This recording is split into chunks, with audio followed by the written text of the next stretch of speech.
High guys and welcome back to another vlog. ऑफिसवरनं आलो आहे, जेवण वगैरे केलं आहे आणि आज जेवायला तर मी रूमवरच चपाती बनवली होती आणि आम्रखंड आणलं होतं कारण काहीतरी स्वीट खाण्याची इच्छा झाली होती म्हणून. जनरली मला स्वीटच्या क्रेविंग जरा जास्तच होत असतं आणि जर तुम्ही माझ्यावरती बघत असाल ना तर हे एक बुक आहे जे मी मागं दाखवलं होतं. पृथ्वीराजने घेतलं आहे ते कॅटलिस्ट नावाचं.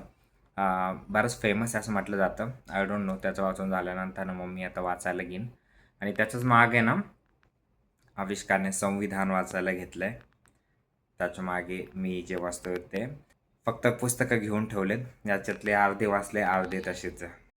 आणि माझा कालच्यासारखाच आजचा दिवस आहे किंवा आजचाही व्लॉग मी फक्त फक्त आणि फक्त कन्सिस्टंट राहण्यासाठी पोस्ट करतो आहे. I am so sorry for that, but मला लिटरली आता झोप येते बट स्टील मी हा व्लॉग शूट करतो आहे काहीतरी. त्याचं रिझन असं आहे की मला म्हणजे काय म्हणतात जनरल आवर्समध्ये मी जातो तर तेवढा टाईम नाही भेटत. सकाळी उठून ऑफिसला वरून जातो, घरी आल्यानंतर थोडं रिलॅक्स झालं, जेवण केलं, घरी फोन केला, टाईम एंड होतो आहे. लवकर नाही झोपला तर परत दुसऱ्या दिवशी सकाळी लवकर जाग येत नाही आणि मग ती सायकल ब्रेकच होत नाही.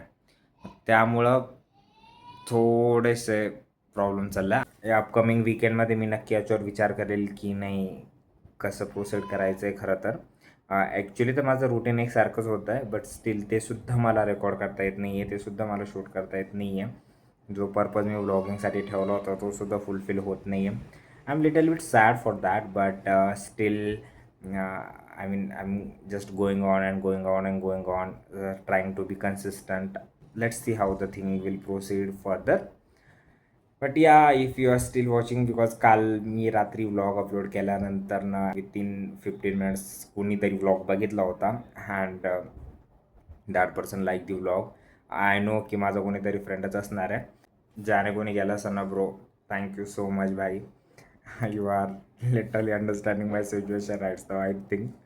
आजचा पण व्लॉग मी एंड करतो आहे. भेटूया त्याच्या व्लॉगमध्ये होपफुली न्यू एनर्जीनी, कारण मी सध्याला तर ड्रेन आउट झालो आहे. Good night guys.